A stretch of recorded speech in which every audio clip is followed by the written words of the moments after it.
patrocínio da Santo Antônio Energia, nós estamos aqui nos encontrando mais uma vez para trazer até você aqui via Papo News alguma coisa daquilo que a gente quer mostrar de Rondônia. Esse é um programa que se propõe a trazer personalidades, fatos, acontecimentos, locais, enfim, tudo aquilo que forma esse grande universo que é o nosso estado de Rondônia. Eu recebo hoje aqui Enoque do Carmo. Enoque do Carmo é uma daquelas pessoas que um dia teve um insight. Eu vou trabalhar em qualificação de pessoas. E nessa hora você sabe, é necessário que você primeiro se qualifique e depois comece a passar isso para frente. Bom dia, Enoque. Muito legal você estar aqui comigo. E que bom que a gente pode falar desse tema que me é tão caro. Qualificação, que nada mais é do que extensão em termos de educação. Verdade, Léo. Bom dia, Léo. Bom dia aos telespectadores da SIC TV. É um prazer estar aqui com você nesse programa para falar sobre esse assunto, que é um assunto que, assim, eu sou apaixonado por ele. Você vive dele? Eu vivo, mas não é só pela questão de viver dele, é que eu vivo isso há muito tempo, na questão, eu acredito muito no ser humano, eu acredito na capacidade do ser humano de se reinventar, de sair de uma situação que talvez não é tão desejável, não está tão tranquila. Como a gente diz hoje, nem tranquila, nem favorável. Nem favorável, né? Para a situação que ele realmente quer. E isso só depende dele, do esforço dele, de saber o caminho. Enoque, você nasceu onde? Como é que você está aqui em Rondônia? Porque você não é daqui de Porto Velho, não é rondoniense. Não. Eu nasci no Paraná, criança ainda fui para Minas. Que cidade? Toledo. Toledo, no Paraná. Aí, com 2 anos de idade, meus pais foram para Minas. Em Minas eu fiquei até 12 anos. Que cidade? Conselheiro Lafayette. Conselheiro. E meu pai trabalhava na Odebrecht. Meu pai trabalhava na Odebrecht e lá começou em 82 a questão de muita demissão. Meu pai daí falou, rapaz, eu vou levar minha família para Rondônia.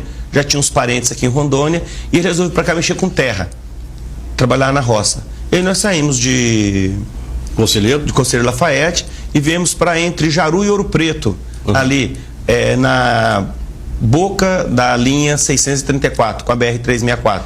Já com a terra ou ainda? Não, trabalhando na terra dos outros. Nós viemos para trabalhar na terra dos outros. Aí eu vim aprender o que é serviço de roça. Família de quantas pessoas? Nós somos em 4 irmãos. Eu sou o segundo, tem meu irmão mais velho, o Enos, daí tem minha irmã, Eliane, que mora em Ariquemes hoje, e o Edgar, que mudou agora há pouco tempo para Porto Velho. Bom, vocês ficaram ali na boca da 634. Boca da 634, lá na Bahia. Era um lugar interessante, era chamado de Curralim. Isso. Curralim ali. Me diz só uma coisa. Lá na Bahia tem uma história, quando alguma coisa que não presta, o cara diz que é uma boca de 09. Lá na boca do 634 era boa? Não era boa. Foi bênção para nós. Foi bênção. Nós fomos trabalhar no sítio na época era deputado estadual Sadraque Muniz, e foi assim, foi bênção para nós. A gente aprendemos muita coisa ali, conseguimos oferir algum dinheiro ali. Meu pai sempre foi muito econômico e a gente também muito trabalhador, meu pai, minha mãe. Então a gente, dali nós compramos um sítio em Machadinho do Oeste. Que vocês ainda têm até hoje? Não. Já se desfez.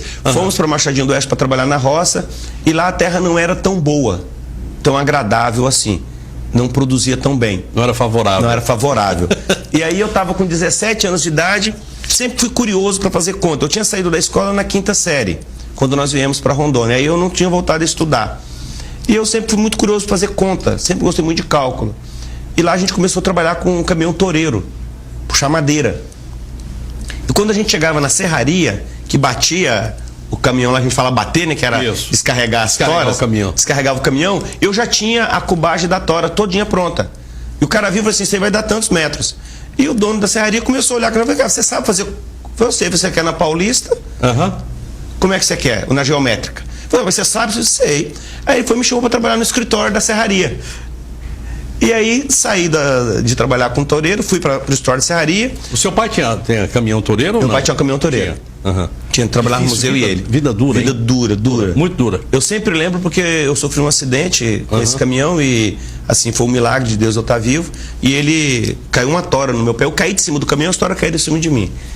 E aí quem assistiu o acidente falou assim, ó, foi um milagre, porque a única coisa que machucou foi meu pé. Mas meu pé virou uma flor, né?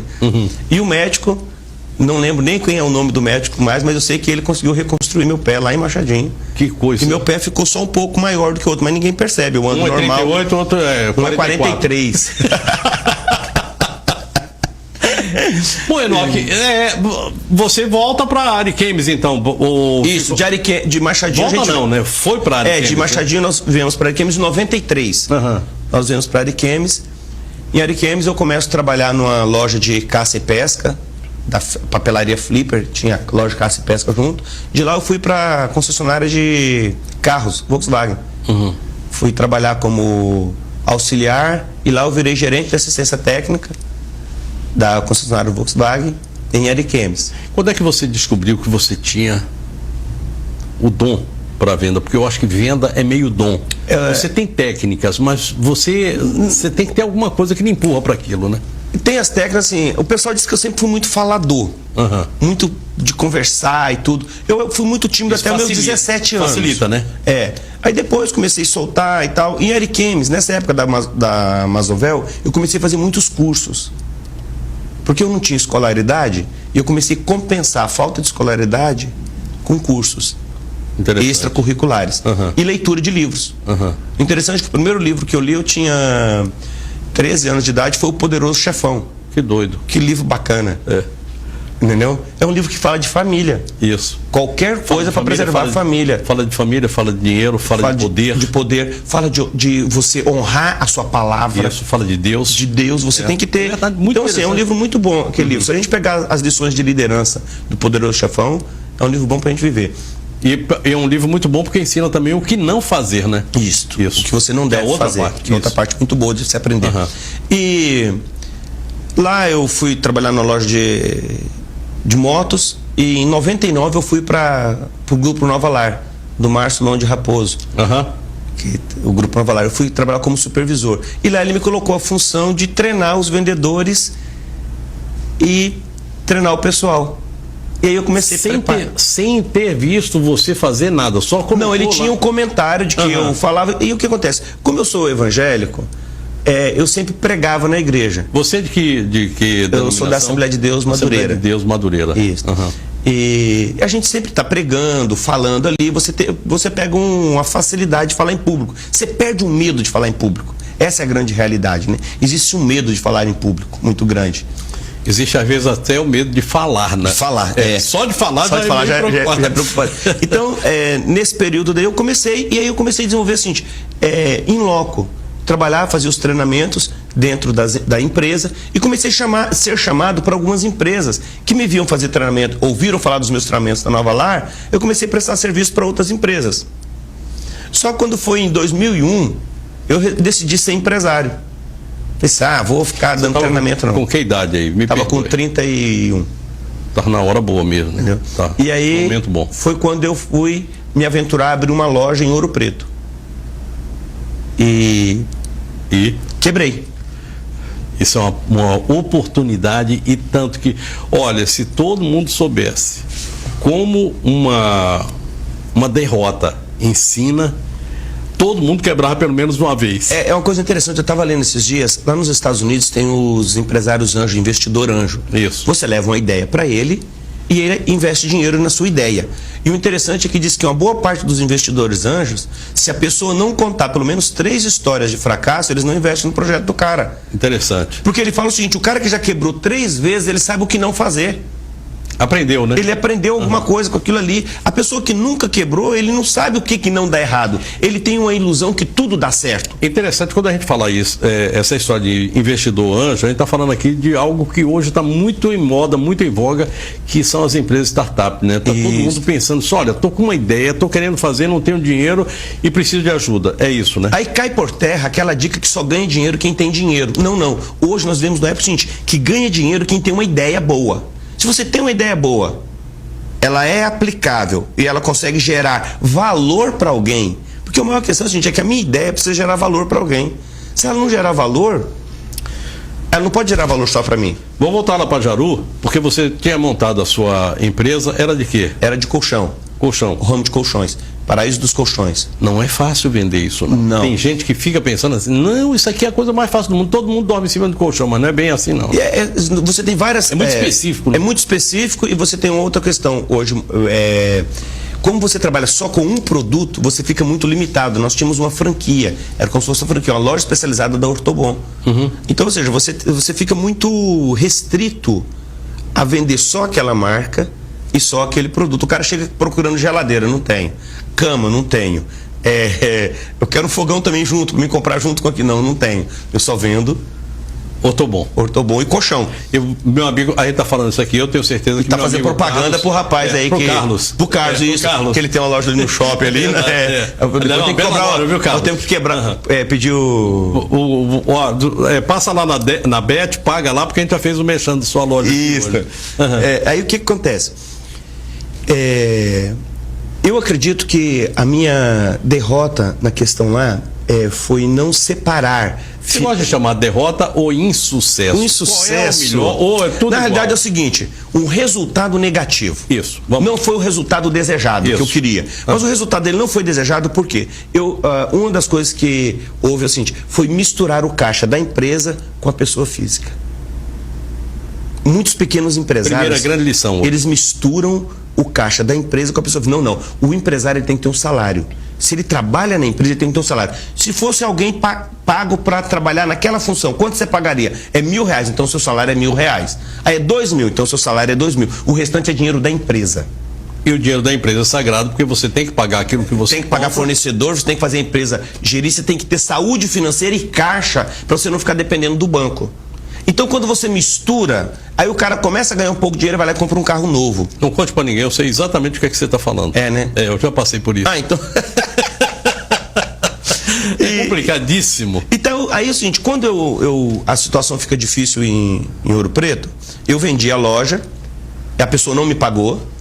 Ainda teve isso. E a coisa ficou pior ainda. E aí... Isso aí é chamado de além da queda, o coice. Isso, aí você já está no fundo do poço mesmo, né? Antônio Queiroz é que diz isso, além da queda, o coice. E aí o que aconteceu? Eu comecei a pedir a Deus uma orientação para onde que era para mim ir. Eu tenho muita fé em Deus, eu acredito muito que todas as coisas estão no controle dele. Eu tenho que fazer a minha parte, mas se eu peço orientação para ele, a coisa acaba ficando mais fácil. Não mais fácil no sentido de que vai dar tudo certo do mesmo jeitinho. Mas a fé ajuda a gente muito. Isso. A fé ajuda a gente a passar por situações adversas. E nesse momento eu dizia sempre que Porto Velho era a última cidade que eu iria morar. Porque eu achava grande demais, perigosa, aquele trânsito. Eu tinha todo aquele preconceito. Que ano é isso? Isso em 2009. Agora. E aí ontem, né? Ontem. E por incrível que pareça, me aparecem 3 oportunidades de emprego. As 3 para Porto Velho. Aí, por exemplo, tem que ir. E aí eu venho para Porto Velho para ser vendedor de um atacadista de Goiânia. Que eles não tinham um cliente em Porto Velho. E eu venho para abrir clientes para eles, para vender, para a mercadoria vir, e depois que entregasse a mercadoria, eles começaram a me pagar comissão. Caramba. E aí eu chego em 2009 em Porto Velho, com um débito de R$200 mil e R$250 no bolso. A esposa e 3 filhos. E alugo uma casa, consigo alugar uma casa, nessas condições, aluguel de R$500 por mês. Quem era o seu avalista? Ninguém. Pô, ainda bem. Aí você entende que foi Deus? Foi. Porque é o seguinte, eu fui na imobiliária pedir aquela lista enorme dos meus documentos do avalista. Falei assim, olha, eu não tenho condições, mas eu quero alugar a casa. E eu saio, vou embora, e eu tô andando na cidade, eu falei assim, mas eu preciso de alugar essa casa. E naquela agonia eu oro a Deus. Quando eu termino a minha oração, 5 minutos, meu telefone toca, é a dona da imobiliária. Eu falei, olha, o dono da casa esteve aqui e falou que é pra gente alugar a casa pro senhor sem pedir nenhum documento. Eu já estou mostrando algumas fotos suas aí. Eu acho que eu vou começar a mostrar aqui agora algumas fotos um pouco mais antigas. Não sei se tá aí dentro do pendrive, mas a gente vai soltando aqui aos pouquinhos. Então tá, deve ter umas fotos. Eu acho que eu tava mais fake. Você trouxe, né? Trouxe. Bom, você estava naquele momento em que alguém confia lá numa intuição e diz assim: pode alugar para esse homem sem precisar de documento. Isso. Nunca lhe viu. Ele tinha me visto porque eu passei na rua atrás de casa e ele estava colocando a placa de aluguel. Eu cumprimentei ele. E ele falou assim, olha, você tem que ir na imobiliária, porque eu já coloquei na imobiliária e vou só alugar pela imobiliária. E aí essa foi a minha conversa com ele. Aham. E eu fui na imobiliária, a imobiliária pediu aquela monte de documentos. Quando eu volto, daí a imobiliária me liga, eu vou lá, faço o contrato, e aí eu vou vender na cidade. Abrir clientes. E aí eu pego toda aquela... Você tinha carro? Eu tinha um carro, que não era meu, que era do banco. Isso. Que depois, daqui a pouquinho, eu te conto a história do carro. Nem precisa. O banco... Teve uma hora que o banco chegou lá e falou assim, rapaz, me devolve meu carro, porque você não está pagando.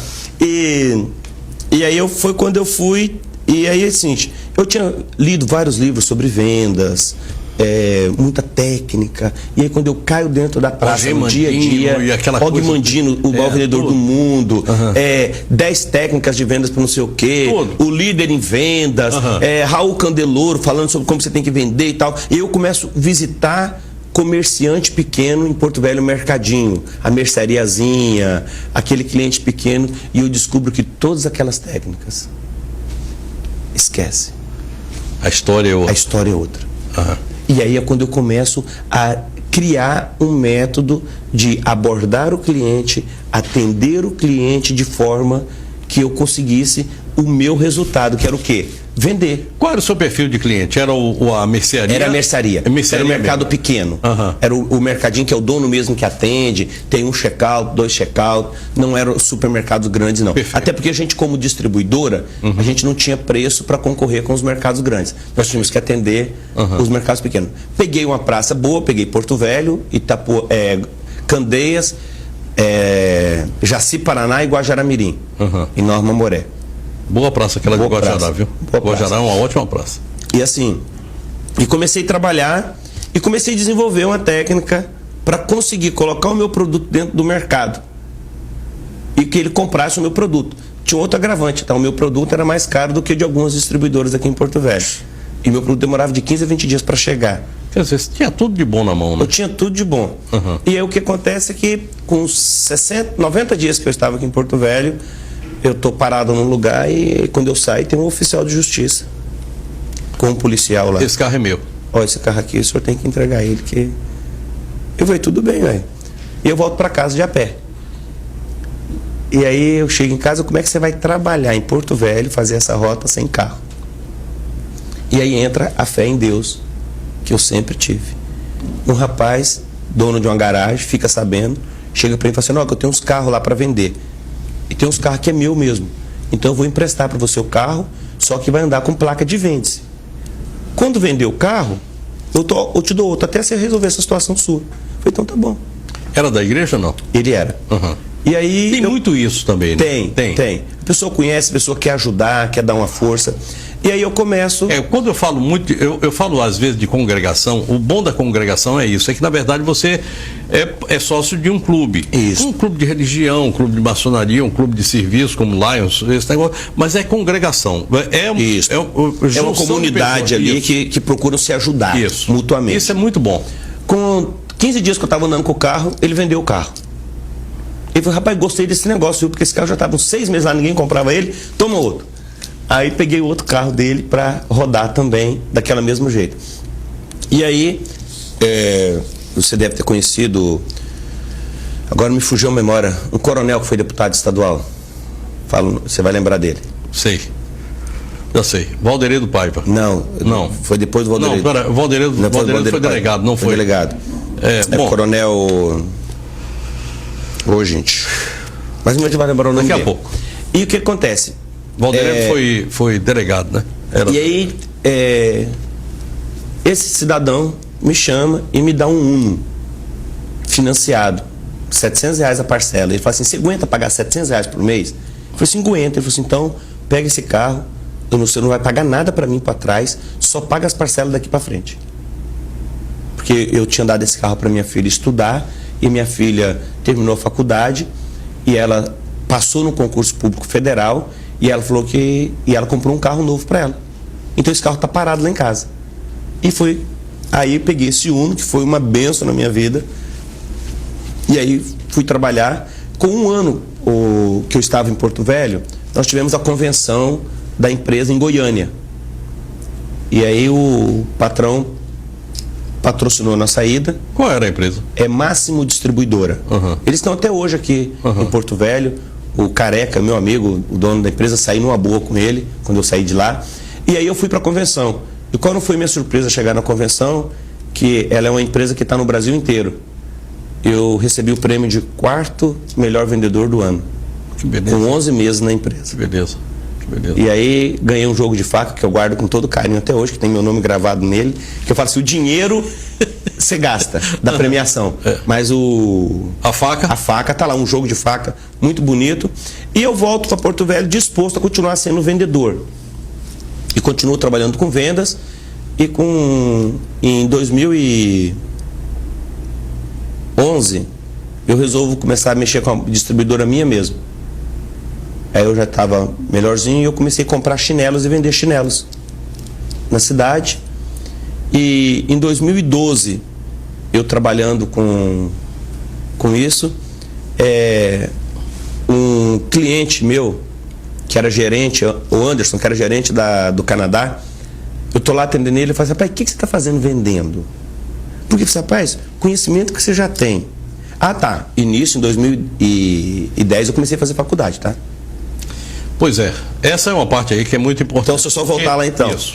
E em 2010, eu comecei a ver o seguinte. Muitas pessoas que eu conheci bem mais novo do que eu, tinham estudado, feito nível superior e estavam num nível tranquilo. Não estavam milionários, mas estavam numa situação confortável. Viviam bem, né? Viviam bem. E eu ali, porque queira assim, o cara, não, vendedor é um serviço bom, mas é ralado. É gostoso? Você faz seu salário? Faz, mas é ralado. E aí, eu resolvi estudar. Fiz o vestibular, passei, mas eu não tinha o ensino médio. Aí precisava do certificado de ensino médio para poder... Padre Moretti. Aí eu vou pro supletivo. E aí em 60 dias eu terminei o ensino médio. Fez onde? No Padre Moretti? Fiz no Interação. Fiz no Interação. E aí na data de fazer a matrícula eu estava com o certificado de conclusão do ensino. Que beleza. Você entrou em qual faculdade? Eu fui para Unopar. Porque para a questão de trabalho e tudo, como é uma vez por semana... Meu querido amigo Paulo. Paulo, isso. Gente boa. Unopar. Fui. Então, e aí eu fui trabalhando e lá eu comecei, em 2012, quando esse amigo meu fala isso comigo, e 60 dias depois eu estou junto com o Dr. Orestes, ele estava lá em casa, Orestes Muniz, e aí ele fala assim, Nock, por que você não começa a dar palestra? Eu falei assim, mas doutor Orestes, tem tanta gente dando palestra por aí. Eu falei assim, realmente, tem muita gente falando de vendas aí, mas quantos caras que estão falando de vendas que foram vendedor? Tem muita gente querendo ensinar os outros a vender, mas ele mesmo nunca vendeu nada. E essa pessoa que nunca vendeu nada, o cara nunca bateu pasta, você já bateu pasta, vendeu consórcio, vendeu eletrodoméstico, vendeu verdura na rua. Você vendeu livro ou não? Livro não. Não, livro não. Mas vendedor de livro deve ser um troço meio fácil. É a mesma coisa que qualquer venda. A única coisa, eu sempre digo o seguinte, você tem alguém para satisfazer a sua necessidade. Você tem um público-alvo, né? Isso, você tem um público-alvo, é aquele ali. Ele quer alguma coisa. Se você tem, ele é o... Agora, vender consórcio é rei. Você vende papel. E a possibilidade do cara retirar um bem lá na frente. Vender propaganda também é muito interessante. Propaganda também. Eu já vendi propaganda em Eric Games. Vender propaganda é vender uma ideia, né? Eu vendia propaganda para um jornal em Eric Games. Pois é, você não vende absolutamente nada, né? Você vende uma conversa. É uma conversa. Então, e aí o Dr. Orestes começou a falar comigo, Nock, você devia entrar nesse ramo de fazer palestra. E eu fiquei, gente, o que é isso? E eu comecei a procurar como é que é um palestrante e comecei a ver qual que era essa porta. E aí, em 2012 mesmo, eu fui fazer formação de coach em São Paulo. Muda a sua vida o coach? Muda. Se você põe em prática. Eu fiz o coach e eu pratico o auto-coach. Todos os dias. Todos os dias eu avalio o meu dia, o que eu fiz certo, o que eu poderia ter feito melhor e o que eu posso melhorar amanhã. Eu planejo o meu dia é planejado. Na noite anterior eu planejo o que eu vou fazer amanhã. Então o que eu vou fazer amanhã já está tudo planejado. O que eu vou fazer segunda-feira? O que eu vou fazer terça-feira? Então eu trabalho com planejamento. E eu volto de lá, de São Paulo, com a outra visão Por quê? Porque eu fiquei lá 4 dias e nesses 4 dias fiz um network fantástico e comecei a ver a quantidade de oportunidades que tem na área de desenvolvimento humano. E aí eu volto para Porto Velho e começo a fazer as primeiras palestras em 2012. Maior dificuldade do mundo, né? Eu oferecia de graça. Era a forma de chegar. Era a forma de chegar. Olha, eu faço de graça. Se você gostar, você me contrata depois, né? Se gostar, você paga, não. Essa é de graça mesmo. E hoje eu olho para trás e eu vejo assim, como que eu era ruim, hein? Hoje eu ainda estou em processo de melhoramento. Quem faz auto-coach é assim, né? Todo dia diz assim, eu podia ter feito melhor. Eu podia ter feito Agora, melhor. isso é uma cobrança terrível, né? Isso não lhe cansa, não, fazer essa cobrança diariamente? Você sabe que você me fez uma pergunta que eu me fiz ela hoje? Uhum. Eu acabei de almoçar, olhei a piscina lá no fundo de casa, aquele sol quente.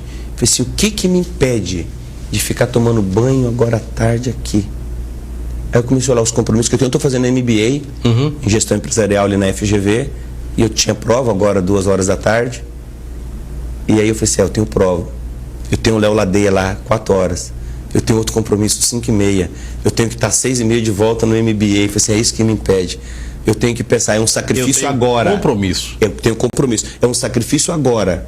É dor agora para prazer no futuro. Queria que você me falasse aqui, em 1 minuto, a gente falasse a respeito de 2 livros. Você me trouxe aqui, você escolheu esses 2 livros. Esse é um. Gestão da Emoção. Da emoção. É um coach emocional. Uhum. É como eu gerencio a minha emoção. Esse assunto de emoção começou com o Daniel Goleman falando sobre inteligência emocional. Isso. Inclusive eu tenho um curso sobre inteligência emocional onde eu oriento as pessoas como ela lida com a ansiedade, com a depressão, com a tristeza, com a perda, como que ela lida como ela gerencia as emoções dela para viver melhor. Bom, esse livro daqui é do Augusto Cury. Isso. Você tem um outro livro aí que é o seu livro de cabeceira. Isso. E não é somente... O interessante é o seguinte, que eu estava conversando com ele aqui, a Bíblia é meu livro de cabeceira, mas não é porque ele é religioso, é porque a Bíblia é seu livro mesmo, né? É um livro que ele tem orientações para todas as áreas da vida. A pessoa ela não precisa ser religioso para ler a Bíblia. Essa é a Bíblia do culto. Ela não precisa ser religiosa para ela ler a Bíblia. Se ela quer viver bem e ela lê a Bíblia e colocar em prática o que está escrito na Bíblia, entendeu? Esse é um outro segredo. Uhum. A Bíblia ela ensina um negócio interessante, Léo. A Bíblia diz o seguinte, que você só vai colher da mesma espécie da semente que você planta. Gênesis 1. Se você planta um caroço de abacate, você vai não colher, vai sair morango nem a nem nada, você vai colher abacate. Qual é o livro que mais lhe toca? E eu perguntei quando é que você lança o seu primeiro livro, porque já está passando da hora, né? O pessoal tem me cobrado muito. Quando eu vou em palestra, o pessoal pede um livro. Mas só quantas palestras você já tem assim prontas? Olha, eu posso falar sobre isso e sobre vendas eu sei que você tem bastante. Sobre dinheiro, por exemplo, sobre essa coisa de lidar com o dinheiro, eu sei que você tem também. O que você tem mais? Eu tenho sobre inteligência emocional, relacionamento interpessoal, excelência no atendimento, liderança contemporânea. Uhum. Eu tenho sobre como você gerenciar as suas emoções. Finanças, eu tenho 3 que são enfoques diferentes. E para vendas, interessante é que eu tenho focado para cada segmento. Uhum. Eu tenho para o vendedor lojista, que é aquele que recebe o cliente. Isso. E eu tenho para o vendedor atacadista, aquele vendedor que sai a campo, que é aquele cara que vende propaganda, que vende consórcio, que vende carro. Esse você já fez aqui na TV, Esse já fiz aqui na TV com o pessoal. E aliás, eu vou te contar, o pessoal adorou. Que bom. Que bom. Esse que cobrou, não? Não cobrou ainda. Cobrei. Cobrou. Pagaram, não. O Marlon paga em dias, rapaz. Mas você me fez uma pergunta, eu quero começar lá. Vamos lá. O livro. A Bíblia, ela se completa. Se eu pego só um livro da Bíblia e me dedico só a ele, eu posso ficar meio limitado a toda a amplitude. Um livro de ensinamento básico para a vida, Provérbios de Salomão. Provérbios te ensina a você viver bem. Levítico te ensina leis. Deuteronômio te ensina também, são doutrinamentos que Deus nos dá para vivermos bem. E em Deuteronômio ele fala muito sobre dinheiro. Isso. E aí você acaba pegando ali que Deus já tinha uma preocupação lá nos primórdios de que isso era importante para a vida das pessoas. Ter uma vida financeira saudável. Interessante, Jesus fala muito de dinheiro na Bíblia. Jesus fala mais de dinheiro do que de salvação e de cura divina. Olha só que coisa. E aí as pessoas falam assim, falar de dinheiro, o cara é dinheirista. Não, olha, Léo, quem fala que dinheiro não é importante é porque ele não tem dinheiro. Vou falar uma frase aqui, que quem me citou essa frase a primeira vez foi, acabamos de falar nele aqui agora, Oreste Muniz. Ele diz o seguinte, a mola que move o mundo, a mola do mundo é o dinheiro. É o dinheiro. Interessante, essa é uma frase dele. Isso. Não sei se ele pegou de alguém, mas eu ouvi dele, então passo como sendo dele. Então, e Oreste Muniz é meu mentor, né? Oreste Muniz foi a primeira pessoa que eu entrevistei quando comecei no rádio em 1900 em Guaraná com Rolha. Então, Dei sorte. Eu também dei sorte de ter ele como mentor, parece que ele gosta de mim. Padrinho, né? Padrinho, ele fala muito bem de mim, tem sido um grande motivador. Então, a Bíblia orienta assim, no geral. Mas se a pessoa quer começar, comece com Provérbios. Provérbios tem 31 capítulos, ele pode ler um por dia. Em um mês ele leu Provérbios inteiro. Um homem fraco inteiro. de fé como eu tem sua preferência. Qual que você prefere? Jó. Não, Jó é fantástico. Para mim, que sou um homem fraco de fé, eu estou lendo agora as Confissões de Santo Agostinho. É um livro católico, mas que Santo Agostinho, mas na verdade... Santo Agostinho foi um homem que tem os seus... gente, não, Santo Agostinho, o Santo Agostinho, ele católico, bispo católico, e ele prepara aquilo que seria a Revolução Protestante. Que coisa, então, né? A gente não pode... Não. Como é que é? Criar... Mas olha lá, você fez outra pergunta. Religião é como gasolina, bota no carro, se funciona, tem Deus. Pronto, acabou a história. E as religiões, elas mais afastam do que unem as pessoas hoje. É verdade. Então, você fez uma outra pergunta. Quando que eu lanço o meu primeiro livro? Eu estou preparando ele, eu tive um infortúnio agora, que entraram no meu carro, levaram o meu notebook, com todas as minhas palestras, mas eu recebi um negócio interessante. Meu pai me ligou ontem.